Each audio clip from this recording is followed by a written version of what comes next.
Okay, हम अपने next topic की तरफ मूव करते हैं जिसमें हम लोग स्क्रीन इफेक्टिवनेस को डिटेल में देखेंगे।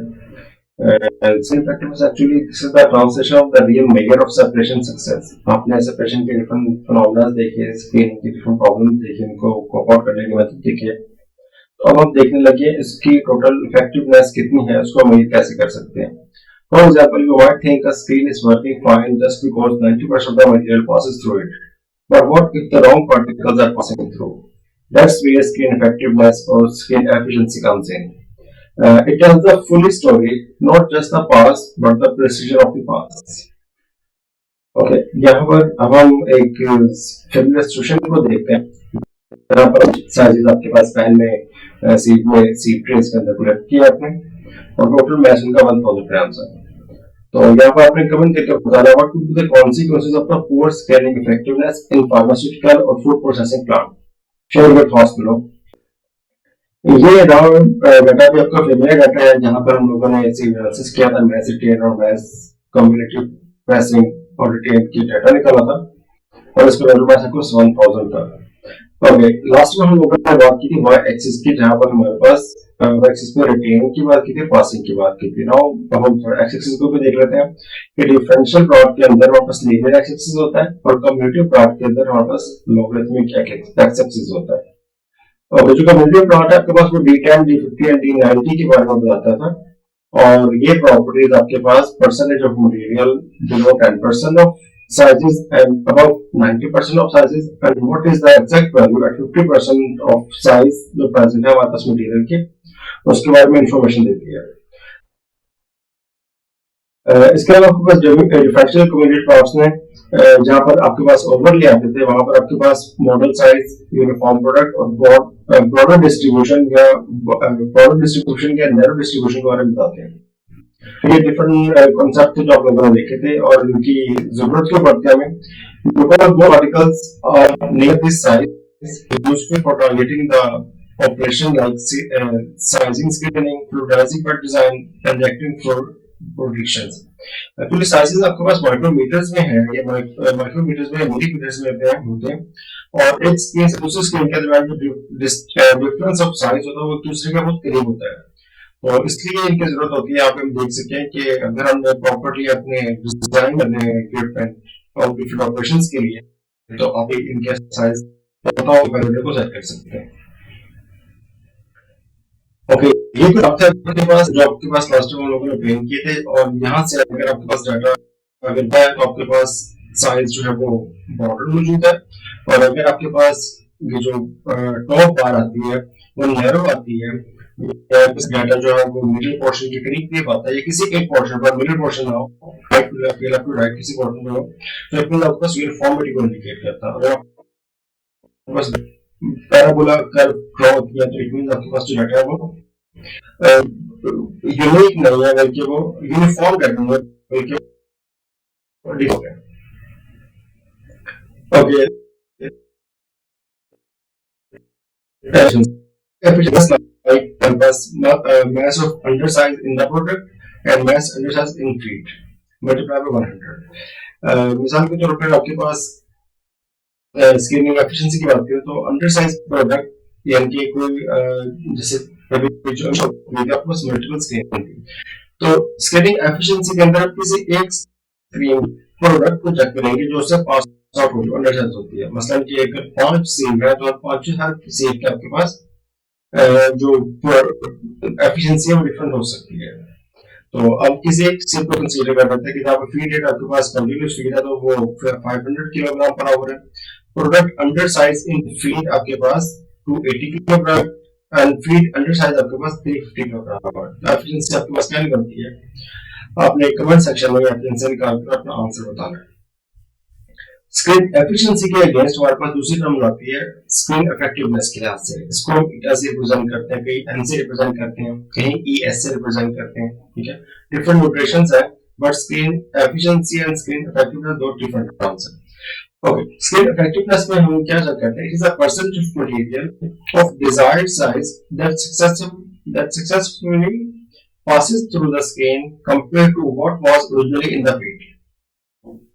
यानी कि आपकी फीड के अंदर एक डिजायर्ड पार्टिकल साइज जिसको हम सेपरेट करना चाह रहे हैं और वो फीड में मौजूद है उसके कुछ परसेंटेज। अब हम उस स्क्रीन से गुजरने के बाद देखते हैं कि जो फीड के अंदर मौजूद है, टोटल फीड आपके पास 1000 केजी या 100 के पास फीड है, 100 केजी में आपके पास 50% जो है वो कोई पर्टिकुलर पार्टिकुलर साइज जो आपके पास मौजूद है। आपने सेविंग की तो पता चला कि 35% आपके पास बॉटम में अपीयर हो गया। 100 के 50% आपके पास फीड बचा और 35% आपके पास बॉटम में होगा। It means there is a chance कि आपके पास कुछ मटेरियल है और वो फीड के अंदर बाकी रह चुका होगा। तो अब यहाँ पर हम दो प्रॉपर्टीज को स्टडी कर रहे हैं कि कितना मौजूद था एक डिजायर पार्टिकल, कितना ऑब्टेन हुआ। तो ये इफेक्टिवनेस ऑफ दैट सी को या स्क्रीन को डिस्क्राइब करेगा। तो ये डिफरेंट कांसेप्ट है एफिशिएंसी से। तो इसको हम रिप्रेजेंट कर सकते हैं eta is equal to c multiplied by cu divided by f multiplied by fu। c आपके पास रेट ऑफ प्रोडक्ट c को एक कर रहा है, ठीक है, and cu fraction of undersize in the, ठीक है, प्रोडक्ट ऑफ कोर्स आपको हमारे पास जो प्रोडक्ट होगी वो अंडरसाइज प्रोडक्ट होगी। तो c कैपिटल ऑफ kg हो सकता है एंड c का मास फ्रैक्शन आपके पास आएगा जो आपके पास प्रोडक्ट को ऑब्टेन हो रहा है। जो आपके पास f और डिनोमिनेटर में आपके पास mass fraction flow rate of feed आ गया and f is the fraction of undersize in the feed आ गया। मल्टीप्लाई बाय 100 करेंगे तो हमारे पास eta का आंसर आ जाएगा। अच्छा, एक जो आपके पास इफेक्टिवनेस है ये आपके पास हमने अंडरसाइज के अकॉर्डिंगली यहाँ स्टडी की है, समझे बात को। इसको हम ओवरसाइज के लिहाज भी कर सकते हैं। तो ओवरसाइज और अंडरसाइज हम इसको दोनों तरीकों से कैलकुलेट कर सकते हैं। तो आपके पास क्वेश्चन ये कहते हैं, इसको डिफाइन करते हैं, आपको बताना है कि आप इसको अंडरसाइज के रिस्पेक्टिवली डिस्क्राइब कर रहे हैं या फिर ओवरसाइज के अकॉर्डिंगली इसको डिस्क्राइब कर रहे हैं। इंडस्ट्रियल इसकी इंपॉर्टेंस क्या है? हाई इफेक्टिवनेस मीन लेस रिकैल्कुलेशन या less recirculation, lower energy use and more consistent product quality, ठीक है। और लो इफेक्टिवनेस के बाद जब आपके पास frequent clogging, एनर्जी लॉस आदि को इंडिकेट करता है, पुअर सेपरेशन को इंडिकेट करता है, हाई रिजेक्शन रेट्स को इंडिकेट करता है। तो ये आपके पास पैरामीटर आपके ओवरऑल प्रोसेस की रिजल्ट को या प्रोडक्ट की क्वालिटी को डिस्क्राइब करने के लिए बात करता है, जबकि जो स्क्रीन एफिशिएंसी है क्वांटिटी की बात करता था।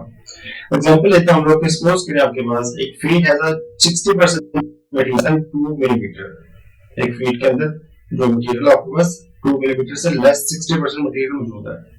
अंडरसाइज स्क्रीन जो प्रोडक्ट आपके पास होती है उसमें 50% मटेरियल मौजूद था 2 मिलीमीटर से कम, ठीक है। इट मींस कि मुझे फीड पे कितना 60% ओपन के तो 52%, तो 8% आपके पास जो मटेरियल है वो लॉस हो चुका है कहां पर? ओवरफीड की फ्लो में अंदर। Feed rate was 100 kilogram per hour and undersize flow rate was 80 kilogram per hour. तो अपने ये वैल्यूज इंसर्ट की इसके अंदर, तो आंसर आपके पास 6.3%, ये 69% इस स्क्रीन की है। एक और आपके पास लिए हम एक्सरसाइज करते हैं कि feed is 120 kg, finds in the feeder 50 kg, cost in the feeder 70 kg, finds in the undersize is 40 kg, cost in oversize is 60 kg। Okay, सारी बात आपको ना पीडी से बता दी हुई है। What is the screen effectiveness? आप यहाँ पर अपनी स्क्रीन को पॉज करें और इफेक्टिवनेस को what I wanted actually previously कि मैं आपको ओपन क्वेश्चन छोड़ दूं कि इफेक्टिवनेस को बताइए क्या रहेगा। लेकिन आप डाटा को देखिए, यहाँ पर इफेक्टिवनेस का दोनों तरह का डाटा मौजूद है आपके पास। ओवरसाइज का भी इफेक्टिवनेस पे मौजूद है एंड इसका इफेक्टिवनेस मौजूद है। तो अब आप या फिर कुछ चीजें मिसिंग भी हो सकती हैं। डाटा आपके पास सारा मौजूद है, तो आपने अपने ब्रेनस्टॉर्मिंग करते हुए बताना है कि आप में कौन सा इफेक्टिवनेस अप्लाई होगा और इफेक्टिवनेस का क्या आंसर हो सकता है आपके अकॉर्डिंगली। अच्छा, ओके, वन मोर थिंग, जो पेपर सेक्शन गाइडलाइन मॉड्यूल होता है, ये फैक्टर्स आपके पास आ जाते हैं कि पार्टिकल साइज रेंज हमारे पास क्या है। तो जो पार्टिकल साइज रेंज होगी उस लिहाज से हम इक्विपमेंट को सोच सकते हैं। बहुत से कंटेंट कितने हैं, अगर आपके पास स्टिकी मटेरियल है तो हम डिफरेंट मटेरियल को यूज करेंगे, अगर ड्राई मटेरियल है तो वो डिफरेंट होगा, अगर फ्लेकी मटेरियल है तो वो डिफरेंट के लिए होगा, अगर आपके पास नीडल आपके पास स्फेरिकल मटेरियल है तो उसका आंसर डिफरेंट होगा। थ्रू टेस्टिंग की कितना मटेरियल आपको प्रोडक्ट में चाहिए, क्या आपके पास मशीन की कैपेसिटी कितनी है या फिर per day capacity required product कितनी चाहिए, वो आपके पास हो सकता है, पैरामीटर हो सकता है। क्लीनिंग नीट ऑटो है या मैनुअल है, या type of motion linear circular high frequency, ये आपके पास डिफरेंट क्राइटेरिया हो सकते हैं जो कि इक्विपमेंट सेलेक्ट ओके, कुछ एग्जांपल हमने पिछली स्लाइड में भी देखी हुई है, दोबारा रिपीट कर रहे हैं, but now we have one comment for you guys कि इंडस्ट्री सीमेंट फार्मा फूड और स्क्रीन टाइप एप्लीकेशन होता है। आपने इसी टेबल के अकॉर्डिंगली एग्जाम लिया है जो कि आपके ख्याल से कुछ इंडस्ट्री हो जहाँ पे एक पर्टिकुलर स्क्रीन टाइप हो और उसके पर्टिकुलर एप्लीकेशन हो। तो ये अगर के जो न्यू पर्सन कमेंट करे वो प्रीवियस कॉन्सेप्ट को मेंशन करे। ओके, समरी आज कलेक्शन हम लोगों ने क्या देखा कि स्क्रीन इफेक्टिवनेस में देखा है, प्रोडक्ट रेशियो कैसे हम फाइंड कर सकते हैं, एनालाइज किया बहुत मिस्टर फाइंड एस्केप कोर्स को पार्टिकल को हम कैसे फिगर आउट कर सकते हैं, quality control and practical example cover किया आज के टॉपिक थे। नेक्स्ट वीडियो में हम देखेंगे कि मिक्सिंग ऑफ पार्टिकुलेट सॉलिड्स को कैसे स्टडी करते हैं, जिसमें टाइप ऑफ मिक्सिंग की टाइप ऑफ मिक्सर्स आ जाएंगे, mixing index and it's measurement problem, segregation and core binding की बात करेंगे। तो ये कमिंग अप वीडियो में स्टेट अपने क्वेश्चन जो है वो अपने वीडियो सेक्शन कमेंट सेक्शन में बताइए, क्वेश्चंस को भी आप लोग बताइएगा। Thank you so much, see you.